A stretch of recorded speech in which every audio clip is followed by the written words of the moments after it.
नमस्ते, मेरा नाम साइमन है और इस SEM रश ट्यूटोरियल में मैं आपको वह सब कुछ दिखाऊंगा जो आपको जानना चाहिए कि इस अत्यधिक शक्तिशाली SEO टूल को इसकी पूरी क्षमता से कैसे उपयोग किया जाए।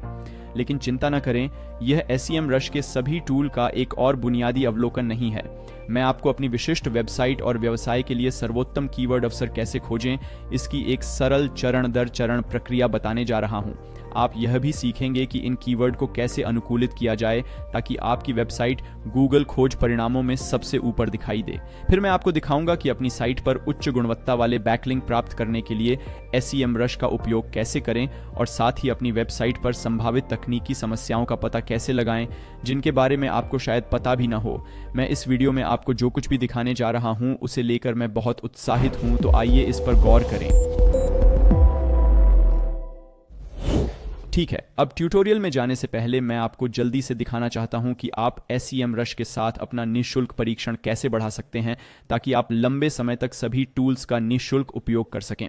अब जब आप SEM रश होम पेज पर हैं तो आप नीचे स्क्रॉल कर सकते हैं और फिर आप देख सकते हैं कि आमतौर पर वे अपने सभी टूल का उपयोग करने और परीक्षण करने के लिए 7 दिन का निःशुल्क परीक्षण प्रदान करते हैं।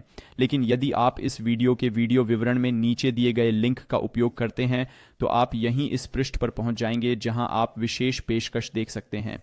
ये मेरे YouTube ग्राहकों के लिए है और आप 7 दिन के निःशुल्क परीक्षण के बजाय 14 दिन का निःशुल्क परीक्षण प्राप्त कर सकते हैं। इसलिए यदि आपके पास पहले से SEM रश सदस्यता नहीं है तो विवरण में नीचे दिए गए लिंक का उपयोग करके अपना खाता बनाना सुनिश्चित करें और इस तरह आप 7 दिवसीय परीक्षण के बजाय 14 दिन का निःशुल्क परीक्षण प्राप्त कर सकते हैं। तो अब हम अपने SEM रश खाते में लॉग इन हैं और हम पहले से ही बाईं ओर सभी अलग अलग टूल देख सकते हैं जिनका उपयोग हम गूगल पर उच्च रैंक के लिए अपनी वेबसाइट को अनुकूलित करने के लिए कर सकते हैं। अब मैं इस वीडियो में उनमें से हर एक के बारे में विस्तार से नहीं बताऊंगा क्योंकि यह वीडियो 5 घंटे से अधिक लंबा होगा। मैं उन सबसे महत्वपूर्ण चीज़ों पर ध्यान केंद्रित करने जा रहा हूं जिनका उपयोग आप कीवर्ड अनुसंधान प्रक्रिया को लागू करने में करेंगे, जो मैं आपको दिखाने जा रहा हूं, और साथ ही आपकी सामग्री और आपकी वेबसाइट को सामान्य रूप से अनुकूलित करने की प्रक्रिया पर भी ध्यान केंद्रित करूंगा। SEM रश ने इन सभी टूल्स को अलग अलग श्रेणियों में क्रमबद्ध भी किया है। तो यहाँ SEO उपकरण, स्थानीय SEO, विज्ञापन, सोशल मीडिया, सामग्री विपणन, रुझान और एजेंसी समाधान हैं। तो SEM रश एक all in one marketing tool की तरह है, लेकिन ताकत निश्चित रूप से SEO टूल में है। और इस वीडियो में हम ज़्यादातर इस टैब पर SEO टूल पर ध्यान केंद्रित करने जा रहे हैं। ठीक है, तो अब मैं आपको आपकी वेबसाइट और उद्योग के लिए कीवर्ड अवसर खोजने के लिए चरण दर चरण कीवर्ड अनुसंधान प्रक्रिया दिखाने जा रहा हूं। तो सबसे पहली चीज़ जो आप करना चाहते हैं वह है SEO टूल पर आना और फिर कीवर्ड रिसर्च के अंतर्गत कीवर्ड मैजिक टूल पर क्लिक करना। फिर यहाँ हमें एक सीड कीवर्ड दर्ज करना होगा। ये आपके उद्योग के लिए अधिक कीवर्ड विचार और अवसर खोजने के लिए SEM रश का शुरुआती बिंदु होने जा रहा है। तो उदाहरण के लिए मान लें कि हम AI टूल क्षेत्र में हैं और हो सकता है कि हमने AI टूल के साथ एक वेबसाइट बनाई हो या हम AI टूल के बारे में लिखने वाला एक ब्लॉग हो। सीड कीवर्ड के रूप में पहली चीज़ जो मैं यहाँ दर्ज करूँगा वह सिर्फ AI उपकरण है और फिर खोज पर क्लिक करें। और अब हम देख सकते हैं कि SEM रश हमें AI टूल से संबंधित कई अलग अलग कीवर्ड विचार देता है। लेकिन इससे पहले कि हम इनमें से प्रत्येक विचार पर जाएं, मैं पहले उन विभिन्न मेट्रिक्स पर गौर करना चाहता हूं जो SEM रश हमें इनमें से प्रत्येक कीवर्ड के लिए दिखाता है, क्योंकि यह वास्तव में महत्वपूर्ण है कि आप समझें कि हर चीज़ का क्या मतलब है ताकि आप कीवर्ड के बारे में अच्छे निर्णय ले सकें। वास्तव में यह एक अच्छा अवसर है और आपको इसके लिए नहीं जाना चाहिए। तो पहला कॉलम आपको कीवर्ड का इरादा दिखाता है। ये सबसे महत्वपूर्ण चीज़ों में से एक है जिसके बारे में आप यह निर्णय लेते समय सोचना चाहते हैं कि किस कीवर्ड को लक्षित करना है, और यह भी सुनिश्चित करने के लिए कि आप उस कीवर्ड के लिए रैंक करते हैं, अपनी सामग्री कैसे बनाएं। तो इरादे का मूल रूप से मतलब ये है कि जिस व्यक्ति ने उस वाक्यांश को खोज बार में टाइप किया है वह वास्तव में क्या खोज रहा है, उस व्यक्ति का लक्ष्य क्या है। और SEM रश मूल रूप से आपको 4 अलग अलग आशय श्रेणियां देता है। वहाँ वाणिज्यिक है, सूचनात्मक है, नेविगेशनल है और फिर हमारे पास लेन देन संबंधी भी है। और यहाँ हम इन सभी विभिन्न आशय श्रेणियों का अवलोकन देख सकते हैं। तो पहली श्रेणी नेविगेशनल है। उदाहरण के लिए यदि कोई सुबारू वेबसाइट पर टाइप करता है तो यह व्यक्ति केवल उस विशिष्ट वेबसाइट पर जाना चाहता है जो सुबारू है। फिर हमारे पास सूचनात्मक है। जब कोई टाइप करता है कि अच्छी कार क्या है तो वह व्यक्ति वास्तव में अभी कार खरीदने के लिए तैयार नहीं है। व्यक्ति बस यह निर्णय लेना चाहता है कि कौन सी कार खरीदनी है, इसके बारे में कुछ जानकारी प्राप्त करना चाहता है। फिर हमारे पास वाणिज्यिक जांच है। जब लोग सुबारू बनाम निसान जैसे विभिन्न प्रदाताओं या सेवाओं की तुलना करते हैं तो यह व्यक्ति अभी कार खरीदने के लिए तैयार नहीं होता है। यह अभी भी विभिन्न ब्रांडों की तुलना करने की कोशिश कर रहा है ताकि अंततः यह निर्णय लिया जा सके कि कौन सा ब्रांड चुना जाए। और फिर हमारे पास लेन देन है। जब कोई सुबारू फॉरेस्टर खरीदने के लिए टाइप करता है तो यह वास्तव में विशिष्ट होता है और खरीदारी निश्चित रूप से हमें दिखाती है कि यह व्यक्ति वास्तव में कार खरीदने के लिए तैयार है। तो यह व्यक्ति ग्राहक बनने की प्रक्रिया में सबसे आगे है। यदि हम वास्तव में सुबारू वेबसाइट नहीं हैं तो अब हमारे लिए नेविगेशनल कीवर्ड के लिए जाने का कोई मतलब नहीं है। इसलिए हम जिस पर ध्यान केंद्रित करना चाहते हैं वह मुख्य रूप से सूचनात्मक, वाणिज्यिक और लेन देन पर है। प्रत्येक क्लिक के संदर्भ में सबसे मूल्यवान कीवर्ड निश्चित रूप से लेन देन वाला होता है, क्योंकि जो लोग इन कीवर्ड को टाइप करते हैं वे आगे हैं और हमारे लिए सूचनात्मक इरादे वाले कीवर्ड की तुलना में उन्हें ग्राहक या ग्राहक में परिवर्तित करना बहुत आसान है, क्योंकि वे लोग केवल जानकारी ढूंढ रहे हैं और अभी तक कुछ खरीदने के लिए तैयार नहीं हैं। इसलिए कीवर्ड इंटेंट को देखने से आपको एक अच्छा विचार मिलेगा कि अन्य कीवर्ड की तुलना में ट्रैफिक के ग्राहकों या ग्राहकों में परिवर्तित होने की कितनी संभावना है। इसलिए लेन देन संबंधी कीवर्ड की रूपांतरण दर वाणिज्यिक कीवर्ड की रूपांतरण दर की तुलना में बहुत अधिक है और फिर यहाँ रूपांतरण दर सूचनात्मक कीवर्ड की रूपांतरण दर की तुलना में बहुत अधिक है। तो इस तरह मैं विभिन्न प्रकार के कीवर्ड को लक्षित करने को प्राथमिकता दूंगा और यह भी ध्यान में रखूंगा कि उन कीवर्ड के लिए कितना ट्रैफिक वॉल्यूम है। और वॉल्यूम हम तीसरे कॉलम में देख सकते हैं। ये हमें हमारे कीवर्ड के लिए 12 महीने की अवधि में औसत मासिक खोज दिखाता है। इसलिए प्रति माह औसतन लगभग 15,000 लोग सर्च बार में AI टूल टाइप करते हैं। तो जाहिर तौर पर वॉल्यूम जितना अधिक होगा उतना बेहतर होगा, क्योंकि यदि अधिक लोग किसी चीज़ को खोजते हैं तो संभावित रूप से आपको उतना अधिक ट्रैफिक मिल सकता है। लेकिन आम तौर पर वॉल्यूम जितना अधिक होगा उस कीवर्ड को रैंक करने में कठिनाई भी अधिक होगी।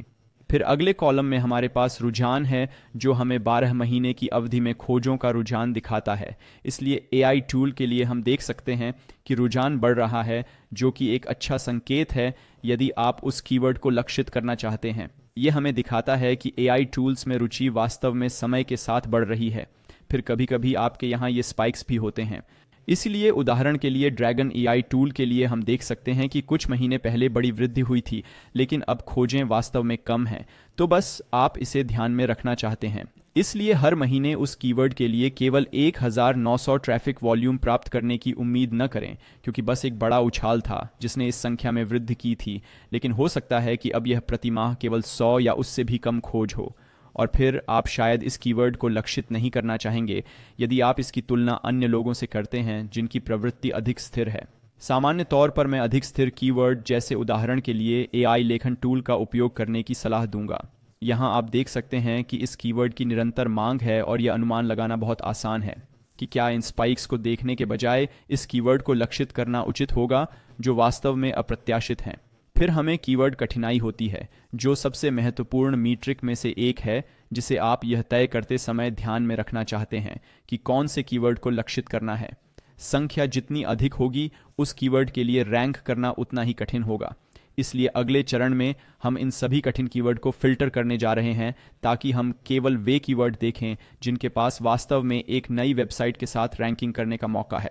जाहिर तौर पर यदि आपके पास एक ऐसी वेबसाइट है जिसकी अथॉरिटी अधिक है तो आप ऐसे कीवर्ड के लिए भी जा सकते हैं जिनके लिए रैंक करना थोड़ा अधिक कठिन है। लेकिन शुरुआत में यदि आपके पास एक नई वेबसाइट है तो ऐसे कीवर्ड के लिए प्रयास करने का कोई मतलब नहीं है जो कठिन है, या यहाँ तक कि केवल इसलिए रैंक करना बहुत कठिन है क्योंकि आपके लिए उनके लिए रैंक करना लगभग असंभव होगा। इसलिए इस कीवर्ड की मात्रा काफ़ी अधिक होने के बावजूद आपको कोई ट्रैफिक नहीं मिलेगा।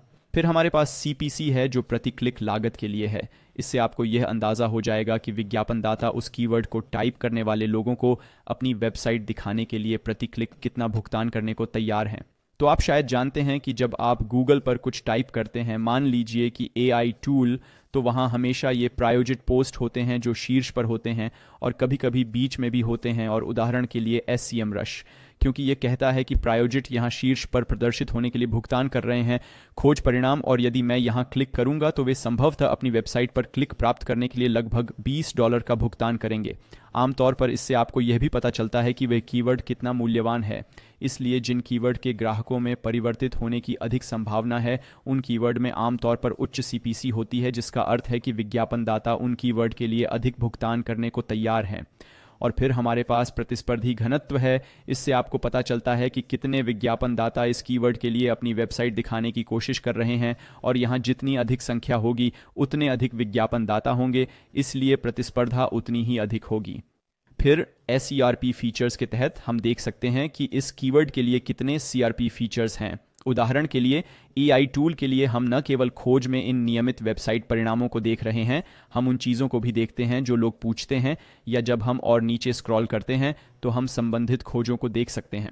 कभी कभी आपके पास YouTube से वीडियो भी होते हैं, या दाईं ओर खरीदारी की चीज़ें पसंद होती हैं और इन्हें SERP फीचर्स कहा जाता है। और सामान्य तौर पर आपके पास यहाँ जितनी अधिक SERP सुविधाएं होंगी, आपकी नियमित वेबसाइट के पेज पर उतनी ही कम अचल संपत्ति होगी जिसे आप रैंक करना चाहते हैं। इससे गूगल पर प्रथम पृष्ठ या उससे ऊपर रैंक करना थोड़ा कठिन हो जाता है, क्योंकि बीच में ये सभी SERP सुविधाएं होती हैं। लेकिन ईमानदारी से कहूँ तो मैं इस बारे में ज़्यादा चिंता नहीं करूँगा। फिर हमारे पास उस कीवर्ड के लिए दिखाए गए परिणामों की संख्या होती है, और अंत में हम देख सकते हैं कि आखिरी बार SEMrush ने इन मैट्रिक्स को कब अपडेट किया था। ठीक है, अब जब हम समझ गए हैं कि इन सभी मैट्रिक्स का क्या मतलब है, तो आइए आगे बढ़ें और कुछ कीवर्ड अवसर खोजें। अब पहली चीज़ जो मैं करूंगा वह है कुछ फ़िल्टर सेट करना, क्योंकि अभी हमारे पास बहुत सारे कीवर्ड हैं जिन्हें रैंक करना बहुत कठिन है। हम इसे यहाँ KD के अंतर्गत देख सकते हैं। जैसा कि मैंने पहले कहा था कि कम प्राधिकरण वाली एक नई वेबसाइट के लिए इन कीवर्ड के लिए रैंक करना लगभग असंभव होगा। तो मैं बस यहाँ ऊपर फिल्टर पर जाऊँगा और फिर KD के अंतर्गत बहुत आसान कीवर्ड से शुरुआत करूँगा। तो KD के लिए 0 से 14% तक बस यहाँ क्लिक करें और फिर ये सब कुछ फिल्टर कर देगा, जो बहुत आसान नहीं है। तो चलिए अब इन कीवर्ड के बारे में जानते हैं। पहला कारण ये है कि ऑटोब्लॉगिंग AI सबसे अच्छा AI लेखन उपकरण क्यों है। ये एक अजीब कीवर्ड है क्योंकि यह सिर्फ ऑटोब्लॉगिंग AI पर केंद्रित है।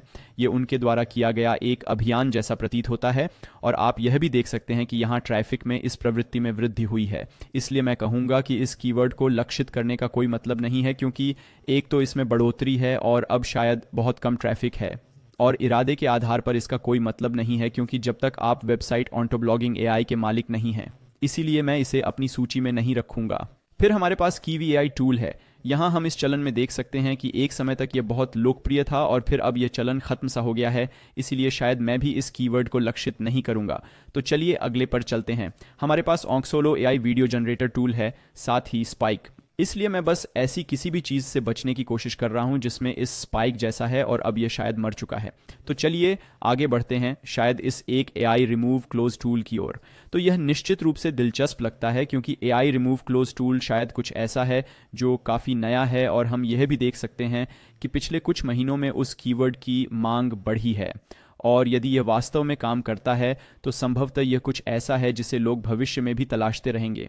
इसलिए यदि आप एक ऐसी वेबसाइट चाहते हैं जो वास्तव में इस प्रकार का टूल प्रदान करती है, या एक वेबसाइट या एक ब्लॉग है जो विभिन्न AI टूल के बारे में बात करता है, तो वास्तव में इस कीवर्ड को लक्षित करना उचित हो सकता है। और मान लीजिए कि विभिन्न AI रिमूव क्लोज टूल की एक सूची बनाएं और इस कीवर्ड के रुझान में जल्दी आएं। इसलिए मैं इसे निश्चित रूप से अपनी सूची में रखूंगा। तो मैं बस यहाँ प्लस आइकन पर क्लिक करूंगा और फिर हम एक नई सूची बनाएंगे, और मैं बस इस AI टूल्स को नाम दूंगा और फिर यहाँ क्लिक करें। और अब यह कीवर्ड AI टूल सूची में है। फिर अगला है AI इल्यूजन टूल। ये भी दिलचस्प हो सकता है। हमारे पास एक KD है, इसलिए इसे गूगल पर बहुत ऊपर रैंक करने में कोई समस्या नहीं होनी चाहिए। हमारे पास काफ़ी सुसंगत ट्रैफिक वॉल्यूम है, और हमारे पास प्रति माह औसतन 110 खोजों का ट्रैफिक वॉल्यूम है। इसलिए संभवतः आपके लिए यह तय करना कठिन होगा कि कीवर्ड को लक्षित करने के लिए ट्रैफिक की मात्रा कितनी उपयुक्त होगी। ये वास्तव में कुछ कारकों पर निर्भर करता है। सबसे पहले, यदि आपके पास एक नई वेबसाइट है तो आपको संभवतः कम मात्रा वाले कीवर्ड जैसे कम मात्रा वाले दीर्घकालिक कीवर्ड के लिए जाना होगा, क्योंकि अन्य को लक्षित करना आपके लिए बहुत कठिन होगा। और आप अपना अधिकार बढ़ाने के लिए कम प्रतिस्पर्धा वाले कीवर्ड का उपयोग करके कुछ ट्रैफिक बनाना चाहते हैं, और फिर धीरे धीरे समय के साथ आप ऐसे कीवर्ड का भी चयन कर सकते हैं जिनकी मात्रा अधिक है और कीवर्ड कठिनाई भी अधिक है, और ये आपकी इंडस्ट्री पर भी निर्भर करता है। इसलिए कुछ उद्योगों के लिए प्रत्येक ग्राहक बहुत मूल्यवान होगा। तो भले ही आपको प्रतिदिन अपनी वेबसाइट पर मान लीजिए 50 क्लिक मिलते हैं, लेकिन फिर इनमें से एक क्लिक एक ग्राहक में परिवर्तित हो जाता है, आप शायद पहले से ही उस ग्राहक से $1000 या $2000 कमा लेते हैं। इसलिए आपके लिए कम मात्रा वाले कीवर्ड को लक्षित करना पहले से ही फायदेमंद रहेगा। इसलिए जब तक आपको कुछ क्लिक मिलते हैं और आपको लगता है कि इस दर्शक या इस आगंतुक के ग्राहक में परिवर्तित होने की कितनी संभावना है, उसके संदर्भ में यह आपके लिए उपयुक्त है, तो निश्चित रूप से उस कीवर्ड को लक्षित करना समझ में आता है। यदि इरादा है, इरादा संभवतः रूपांतरण की ओर ले जाएगा, इसलिए मैं इसे भी अपनी सूची में रखूंगा। इसलिए हम बस इन कीवर्ड पर गौर करना जारी रखना चाहते हैं और उन सभी को जोड़ना चाहते हैं जिनके लिए हमें लगता है कि यह रैंकिंग के लायक हो सकता है। किसी बिंदु पर आप शायद रुकना चाहेंगे, क्योंकि हम जितना नीचे जाते हैं यहाँ वॉल्यूम उतना ही कम होता जाता है, क्योंकि यह ट्रैफिक की मात्रा के अनुसार क्रमबद्ध होता है। और यदि आपको बहुत आसान कीवर्ड कठिनाई श्रेणी वाले कीवर्ड ढूंढने में कठिनाई हो रही है, तो आप इसे बहुत आसान से आसान में बदल सकते हैं और फिर उच्च ट्रैफिक वॉल्यूम वाले कीवर्ड खोजने के लिए ऊपर जा सकते हैं। और विभिन्न प्रकार के कीवर्ड खोजने के लिए आप जो कुछ कर सकते हैं वह है इस बीज कीवर्ड को यहाँ शीर्ष पर बदलना।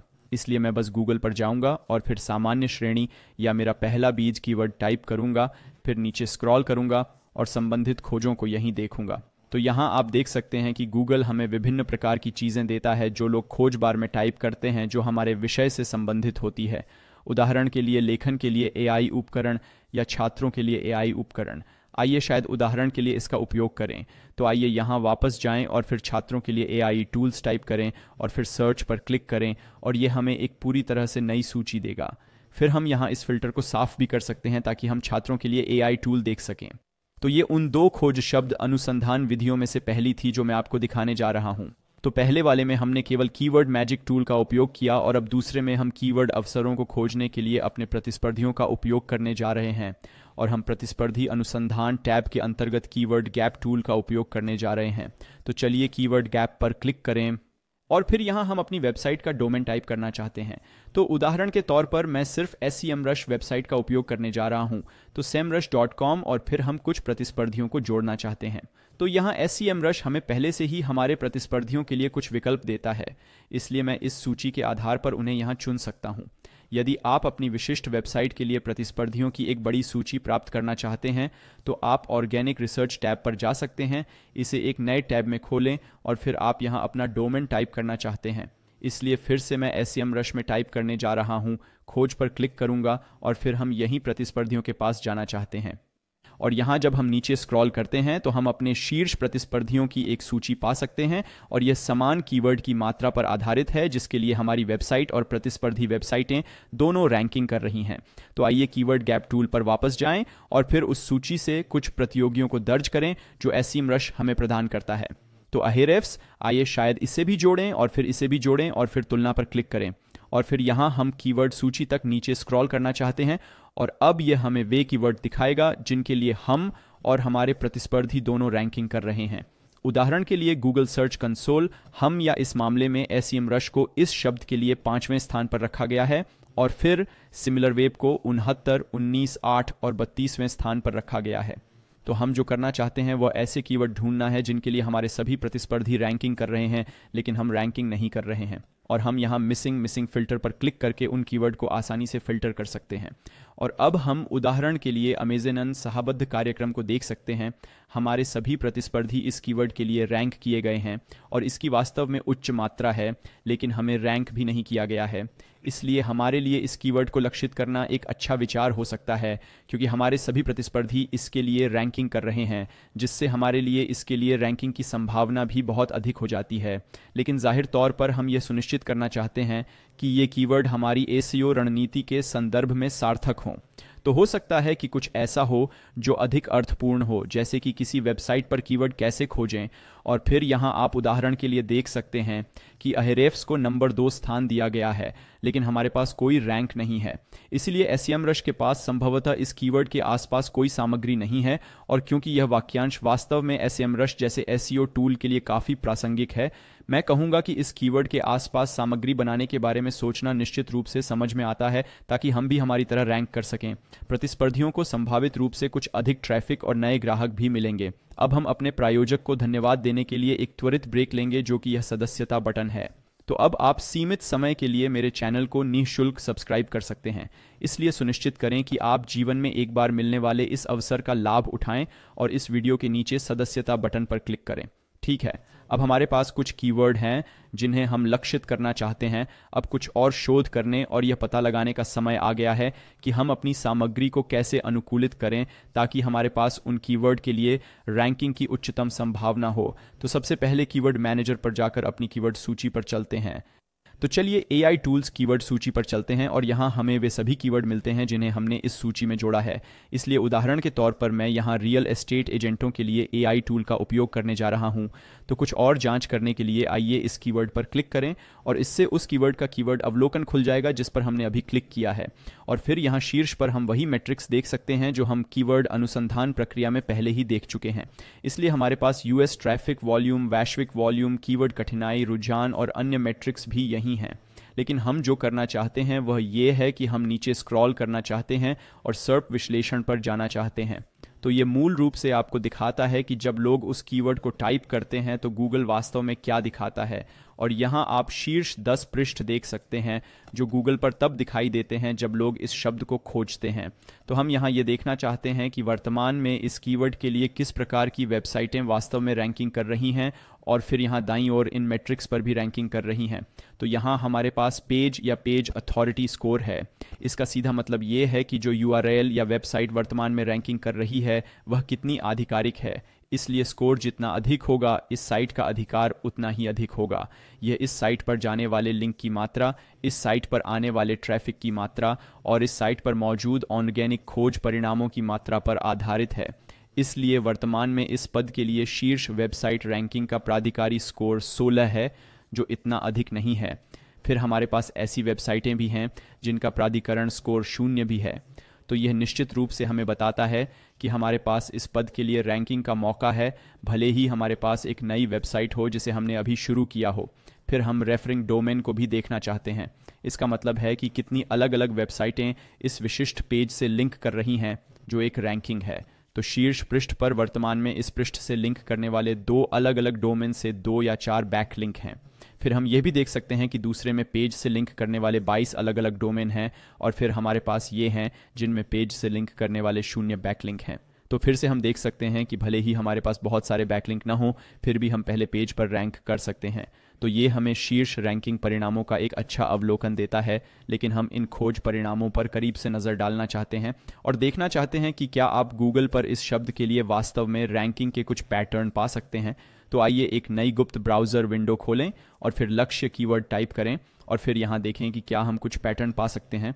तो शीर्ष पर हमारे पास 11 आवश्यक रियल एस्टेट AI उपकरण हैं जिनकी हर रियल्टर को आवश्यकता होती है।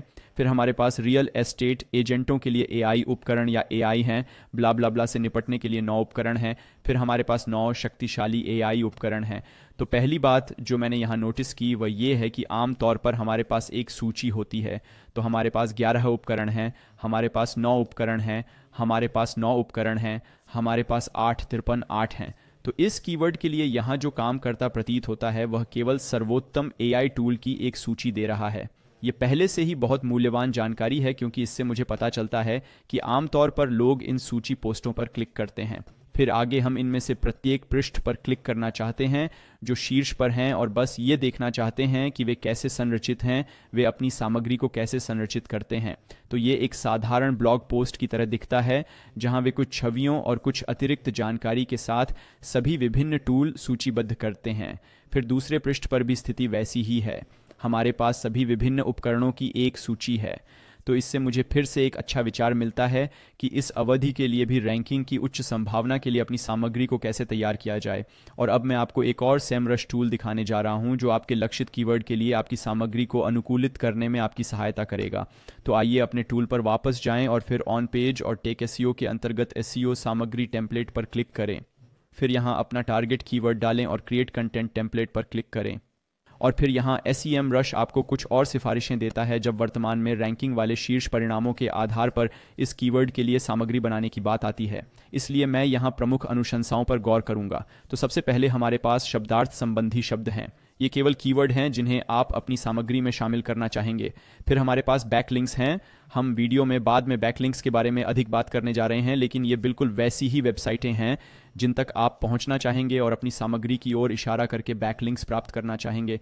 तब हमारे पास पठनीयता होती है। ये आपको शीर्ष 10 खोज परिणामों के लिए औसत पठनीयता स्कोर देता है। इसका मतलब सिर्फ ये है कि पाठ को पढ़ना कितना कठिन है। हमारा यहाँ औसतन स्कोर 50 है। और जब हम इसका मतलब टेबल पर जाते हैं तो हम देख सकते हैं कि 50 से 60 मतलब ये है कि इसे पढ़ना काफ़ी कठिन है, या यहाँ तक कि कॉलेज स्तर पर भी इसे पढ़ना मुश्किल है। तो ये आपको केवल ये अनुमान देता है कि शीर्ष रैंकिंग परिणामों के लिए वर्तमान में क्या काम कर रहा है और आमतौर पर आप उसी श्रेणी में रहना चाहते हैं। और बाद में मैं आपको यह भी दिखाने जा रहा हूँ कि आप अपनी सामग्री की जांच कैसे करें कि आपका पठनीयता स्कोर क्या है, ताकि आप तदनुसार समायोजित कर सकें। और फिर अंत में हमारे पास टेक्स्ट की लंबाई होती है। ये वास्तव में सबसे महत्वपूर्ण चीज़ों में से एक है जिस पर आप कीवर्ड के लिए सामग्री बनाते समय विचार करना चाहते हैं कि आप इस मात्रा में शब्दों को हिट करें। आप बहुत अधिक ऊपर या बहुत अधिक नीचे नहीं जाना चाहते, क्योंकि वर्तमान में यही सबसे अच्छा काम कर रहा है। इसलिए हम ये सुनिश्चित करना चाहते हैं कि एक ब्लॉग पोस्ट हो जिसमें लगभग 1400 शब्द हों। ये इष्टतम होगा। बढ़िया। इसलिए जब हमारे लक्षित कीवर्ड के लिए सामग्री बनाने की बात आती है तो अब हमारे पास कुछ दिशा निर्देश हैं। अब मैं आपको SEMrush लेखन सहायक दिखाना चाहता हूं जो वास्तव में सामग्री बनाते समय उन दिशा निर्देशों में बने रहने में आपकी सहायता करेगा। तो बाईं ओर आइए कंटेंट मार्केटिंग पर आते हैं और फिर SEO राइटिंग असिस्टेंट पर क्लिक करते हैं। और फिर हमारे पास यहाँ पहले से ही कीवर्ड है क्योंकि हमने इस कीवर्ड के लिए एक SEO टेम्पलेट बनाया है। तो आइए त्वरित जांच पर क्लिक करें और फिर यहाँ हम अपनी सामग्री को यह देखने के लिए पेस्ट कर सकते हैं कि हमें अपने लक्ष्य कीवर्ड के लिए अपनी सामग्री को अनुकूलित करने के लिए SEMrush से क्या सिफारिशें मिलती हैं। तो उदाहरण के तौर पर मैं इन परिणामों में से एक पर जा रहा हूं जो मेरे कीवर्ड के लिए आया था और मैं बस उस सामग्री को पेस्ट करने जा रहा हूं जिसे उन्हें देखना होगा यदि हमें उनके पेज के लिए यहाँ कुछ सिफारिशें मिलती हैं। तो आइए बस यहाँ वापस जाएं और फिर उसे पेस्ट करें और फिर हम यहाँ दाईं ओर देख सकते हैं कि वे बहुत अच्छा काम कर रहे हैं। तो उनके पास 10 में से 7.8 है। SEO काफ़ी अच्छा है, पठनीयता काफ़ी अच्छी है, आवाज़ का लहजा अच्छा है, लेकिन मौलिकता में निश्चित रूप से सुधार किया जा सकता है। अब मैं यहाँ क्या करूँगा, फिर प्रारंभ करें और इनमें से प्रत्येक श्रेणी पर क्लिक करें। तो आइए पठनीयता से शुरुआत करें और फिर नीचे दी गई सूची पर गौर करें। तो यहाँ सबसे पहले हमारे पास 43.9 की पठनीयता है और ये 50 या 50 के आसपास होनी चाहिए। तो ये वास्तव में बहुत अच्छा है, ये 50 के काफ़ी करीब है। फिर इसमें निश्चित रूप से सुधार किया जाना चाहिए, इसलिए हम यहाँ थोड़ी अधिक सामग्री चाहते हैं क्योंकि लक्ष्य 1431 शब्दों का होगा और हमारे पास केवल 1078 शब्द हैं। इसलिए मैं निश्चित रूप से इस शब्द संख्या को यहीं तक पहुँचाने के लिए इस सामग्री को थोड़ा लंबा बनाऊँगा। फिर हम शीर्षक संबंधी मुद्दों को नीचे स्क्रॉल कर सकते हैं, हमारे यहाँ कोई समस्या नहीं है। फिर हमें लंबे अनुच्छेदों को विभाजित करना चाहिए, पढ़ने में कठिन वाक्यों को फिर से लिखना चाहिए इत्यादि। तो फिर से सूची पर गौर करें और सुनिश्चित करें कि आपने इन समस्याओं को ठीक कर लिया है। SEO के साथ भी यही बात है, बस SEO पर क्लिक करें और फिर SEMrush द्वारा अनुशंसित इन सभी चीज़ों को देखें और इन मुद्दों को ठीक करें। अब मैं आपको दिखाने जा रहा हूं कि अपने लक्षित कीवर्ड के लिए स्थिति ट्रैकिंग कैसे सेट करें ताकि आप हमेशा अपडेट रह सकें कि गूगल खोज परिणामों में आपकी वर्तमान रैंकिंग क्या है। तो ऐसा करने के लिए हम यहां कीवर्ड अनुसंधान के अंतर्गत आएंगे और स्थिति ट्रैकिंग पर जाएंगे।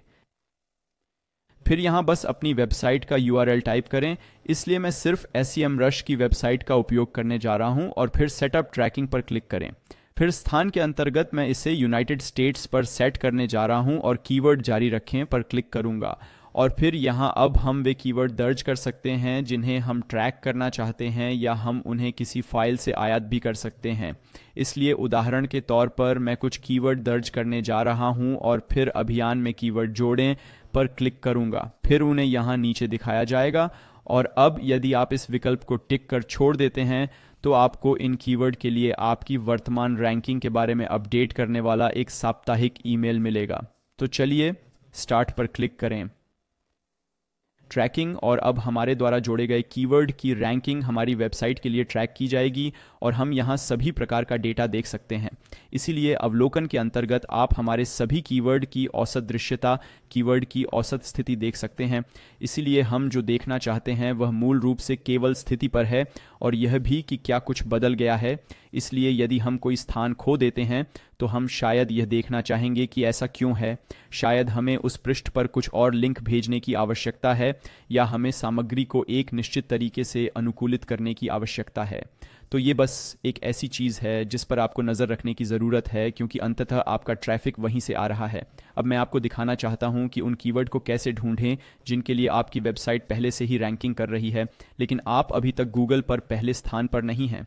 इसका मतलब यह है कि यदि आप अपने पृष्ठों को अनुकूलित करते हैं और उच्च रैंक करते हैं या गूगल की पहली स्थिति पर भी रैंक करते हैं तो आप संभावित रूप से बहुत अधिक ट्रैफिक प्राप्त कर सकते हैं। क्योंकि आइए इस अध्ययन पर एक नज़र डालें जो कि backlinko.com ने किया है, जो हमें दिखाता है कि 10वें स्थान तक पहले, दूसरे और तीसरे स्थान पर अन्य पदों की तुलना में कितना ट्रैफिक आ रहा है।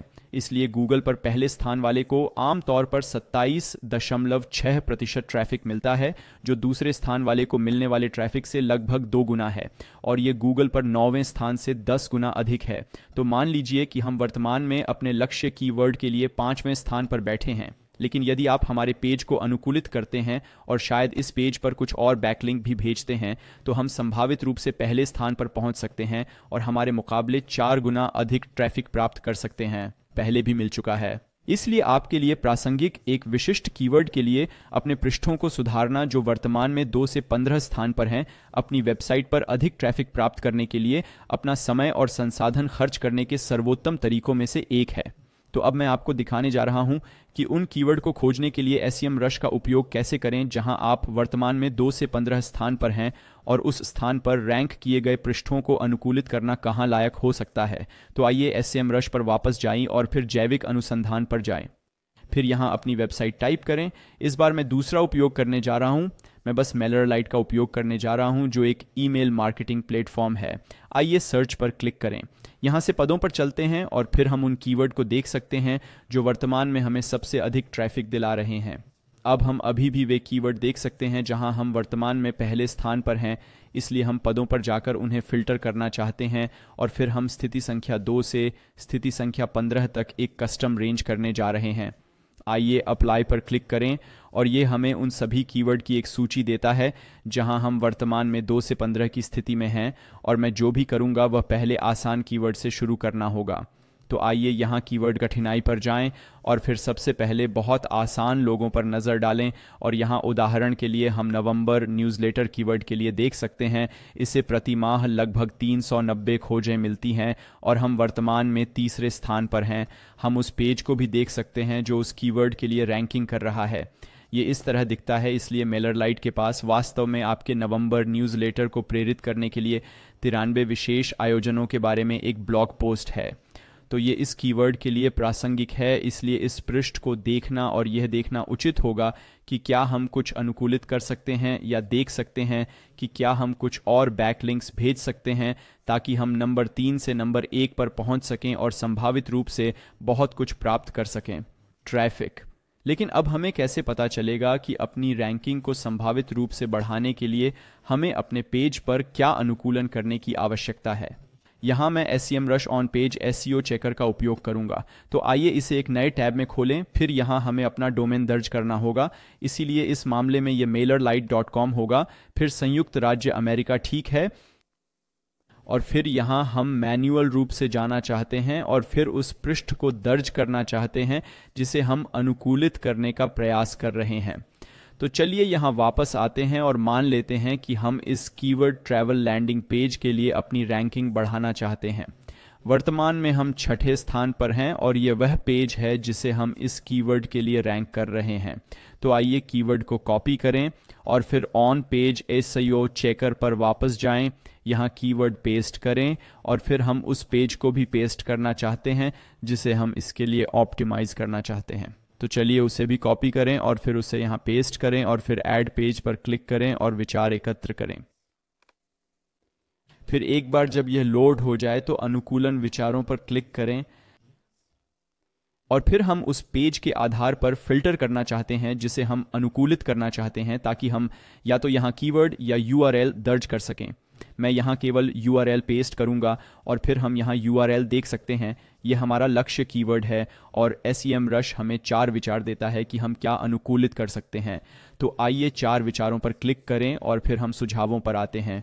तो MailerLite वास्तव में SEO के लिए अपने सभी पेजों को अनुकूलित करने का बहुत अच्छा काम करता है, इसीलिए बहुत अधिक सुझाव नहीं है। लेकिन एक चीज़ जो हम सामग्री के अंतर्गत कर सकते हैं वह है अधिक जानकारीपूर्ण सामग्री बनाने पर अधिक ध्यान केंद्रित करना।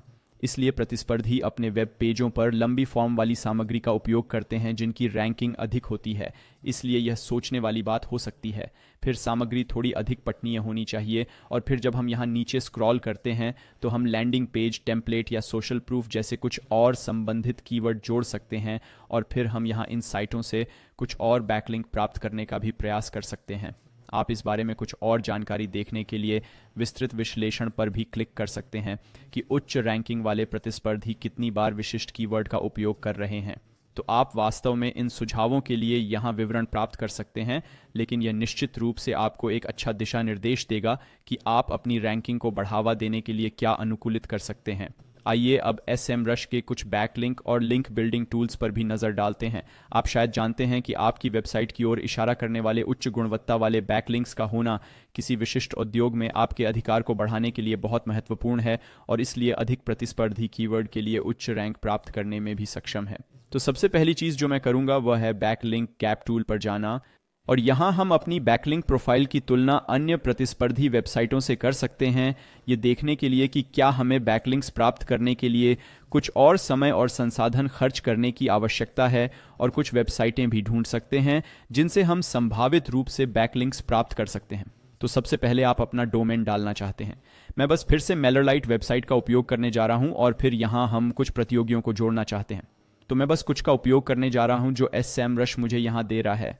तो आइए इसका उपयोग करें इसका और शायद प्रतिक्रिया प्राप्त करें। तो फिर आइए फाइट प्रॉस्पेक्ट्स पर क्लिक करें। तो आइए सबसे पहले चार्ट के लिए इस ड्रॉप डाउन तीर पर क्लिक करें जो हमें एक अच्छा अवलोकन देगा कि हम प्रतिस्पर्धा की तुलना में कितना अच्छा प्रदर्शन कर रहे हैं। तो सबसे पहले अथॉरिटी स्कोर के लिए आप देख सकते हैं कि अधिकांश प्रतिस्पर्धी एक ही श्रेणी में हैं। subscribepage.com को छोड़कर हर कोई अथॉरिटी स्कोर पर है। वे काफ़ी नीचे हैं, इसलिए उन्हें अपना प्राधिकरण स्कोर बढ़ाने और अधिक बैकलिंक प्राप्त करने के मामले में बहुत काम करना है। और रेफरिंग डोमेन के अंतर्गत हम देख सकते हैं कि पिछले 12 महीनों में MailerLite SEO और बैकलिंक्स में कितना निवेश कर रहा है। आप बस यह देख सकते हैं कि प्रतिस्पर्धियों की तुलना में उनके पास कितने अधिक बैकलिंक हैं। तो यहाँ हम पहले से ही देख सकते हैं कि MailerLite अविश्वसनीय काम कर रहा है, लेकिन जो वास्तव में दिलचस्प है वह वास्तव में यहाँ अनुभाग की संभावनाएं हैं। इससे हमें पता चलता है कि हमारे प्रतिस्पर्धियों के पास किन वेबसाइटों से बैकलिंक्स हैं लेकिन हमारे पास नहीं हैं। उदाहरण के लिए Forbes.com एक बहुत ही आधिकारिक वेबसाइट है। इसका स्कोर 100 है जो बहुत अधिक है। यह आपके पास सबसे अधिक है और हमारे सभी प्रतिस्पर्धियों के पास Forbes.com से बैकलिंक्स हैं, लेकिन MailerLite के पास 0 बैकलिंक्स हैं। तो ये निश्चित रूप से फोर्ब्स के साथ संपर्क करने का एक अच्छा अवसर होगा और शायद उनसे बैकलिंक्स के आदान प्रदान के बारे में बात करें या इस पृष्ठ से बैकलिंक प्राप्त करने के लिए हमें क्या करना होगा। और फिर हमारे पास लिंक प्राप्त करने के लिए अच्छी वेबसाइट ढूंढने में आपकी मदद करने के लिए एक और टूल है जो कि यह लिंक बिल्डिंग टूल है। तो चलिए इस पर क्लिक करें। तो फिर यहाँ अपना डोमेन डालें। इस मामले में मैं फिर से MailerLite.com का उपयोग करूँगा। फिर बस यहीं जारी रखें और यहाँ हमारे कुछ मुख्य प्रतिस्पर्धी हैं। आइए स्टार्ट लिंक बिल्डिंग पर क्लिक करें और यहाँ एक बार इसका विश्लेषण हो जाने के बाद हम संभावनाओं पर क्लिक कर सकते हैं और फिर बैकलिंक प्राप्त करने के लिए सभी संभावित संभावनाओं को देख सकते हैं। यहाँ हम कीवर्ड के आधार पर या प्रतिस्पर्धियों के आधार पर भी संभावनाओं को क्रमबद्ध कर सकते हैं। इसीलिए एक बार जब आपको पता चल जाए या आप तय कर लें कि आप किससे संपर्क करना चाहते हैं, तो आप बस प्रगति पर क्लिक कर सकते हैं और फिर यह प्रक्रिया में आगे बढ़ जाएगा। और आप यहाँ प्रगति पर क्लिक कर सकते हैं और यह आपको उन सभी वेबसाइटों की सूची दिखाता है जिनसे आप संपर्क करना चाहते हैं। आप SEMrush टूल में भी उनसे संपर्क कर सकते हैं। इसलिए जब हम यहाँ संपर्क पर क्लिक करते हैं तो आप अपना ईमेल कनेक्ट कर सकते हैं और फिर SEMrush के माध्यम से सभी संचार कर सकते हैं, जिससे संभवतः आपके लिए अपनी लिंक निर्माण गतिविधियों पर नज़र रखना बहुत आसान हो जाएगा। अब मैं आपको दिखाने जा रहा हूं कि अपनी वेबसाइट पर साइट ऑडिट कैसे करें, जो आपको वे सभी तकनीकी समस्याएं दिखाएगा जो आपकी वेबसाइट में हो सकती हैं और जो अधिक ट्रैफिक प्राप्त करने में आपको रोक सकती हैं। तो आइए यहां बाईं ओर आएं और ऑन पेज और टेक SEO सेक्शन में साइट ऑडिट पर क्लिक करें। और फिर हमारे उदाहरण के लिए मैं बस एक यादृच्छिक खाद्य ब्लॉग दर्ज करने जा रहा हूं जिसे मैंने budgetbytes.com कहा है। तो आइए स्टार्ट ऑडिट पर क्लिक करें और फिर यहाँ हम ऑडिट में जांचने के लिए पेजों की संख्या सीमित कर सकते हैं। और ये पता लगाने के लिए कि हमारी वेबसाइट पर कितने पेज हैं, हम बस गूगल पर आ सकते हैं और फिर हम साइट कोलन में टाइप करना चाहते हैं और फिर URL पेस्ट करना चाहते हैं। budgetbytes.com ने एंटर दबाया और फिर गूगल हमें हमारी साइट के केवल वे पृष्ठ दिखाएगा जिनका हम ऑडिट करना चाहते हैं। इस मामले में हमारे पास 4170 परिणाम हैं। तो हम SEMrush पर वापस जा सकते हैं और फिर सुनिश्चित कर सकते हैं कि हमारे पास पर्याप्त पेज हैं। इस मामले में ये जांचने के लिए 5000 पेज होंगे या बस थोड़ा सा नीचे। तो ये ठीक है और फिर स्टार्ट साइट ऑडिट पर क्लिक करें। अब आपके पृष्ठ के आकार के आधार पर यह पूरा हो गया है, इसलिए हम इसे चालू रखना चाहते हैं और इसके पूरा होने पर आधे घंटे बाद वापस आना चाहते हैं। फिर आपको यहाँ इस पृष्ठ पर पहुँचना चाहिए जहाँ आप अपनी वेबसाइट की समग्र स्वास्थ्य स्थिति देख सकते हैं। ये वेबसाइट जिसे हमने अभी क्रॉल किया है वर्तमान में 82% पर है, इसलिए इसमें निश्चित रूप से सुधार की कुछ गुंजाइश है। SEMrush को 7000 चेतावनियों और लगभग 20,000 नोटिसों में 17 त्रुटियां भी मिलीं, जिन्हें हमें यह देखने के लिए देखना होगा कि क्या कुछ ऐसा है जिसे हमें ठीक करने की आवश्यकता है। तो हम जो करना चाहते हैं वह समस्या टैब पर आना है और फिर SEMrush द्वारा पाए गए सभी मुद्दों को देखना है। उदाहरण के लिए त्रुटियों के तहत हम देख सकते हैं कि हमारे पास 7 आंतरिक लिंक हैं जो टूटे हुए हैं और हम उन पर क्लिक कर सकते हैं और हम देख सकते हैं कि वास्तव में कौन से लिंक टूटे हुए हैं और हमें संभवतः आगे बढ़ना चाहिए और उन लिंक को ठीक करना चाहिए। फिर हम यहाँ वापस आते हैं और हम देख सकते हैं कि दूसरा मुद्दा ये है कि 6 पृष्ठ एक त्रुटि संदेश में लौटते हैं, इसलिए हम इसे भी ठीक करना चाहते हैं। और यदि किसी बिंदु पर आप नहीं जानते कि समस्या को कैसे ठीक किया जाए या वास्तव में समस्या क्या है, आप बस क्यों और इसे कैसे ठीक करें पर क्लिक कर सकते हैं और फिर आप इस बारे में स्पष्टीकरण देख सकते हैं कि समस्या क्या है और इस समस्या को कैसे ठीक किया जाए। इसलिए अपनी वेबसाइट के स्वास्थ्य और इसलिए अपने प्रदर्शन को अनुकूलित करने के लिए SEMrush के साइट ऑडिट अनुभाग में कुछ समय बिताना निश्चित रूप से इसके लायक है। तो मुझे आशा है कि आपने इस SEMrush ट्यूटोरियल में कुछ मूल्यवान सीखा है। यदि आपने किया है तो कृपया वीडियो को लाइक करें और चैनल को सब्सक्राइब करें और यह न भूलें कि यदि आपके पास पहले से SEMrush खाता नहीं है तो वीडियो विवरण में एक विशेष साइन अप लिंक है जो आपको 14 दिन का निःशुल्क परीक्षण देगा, 7 दिवसीय परीक्षण का।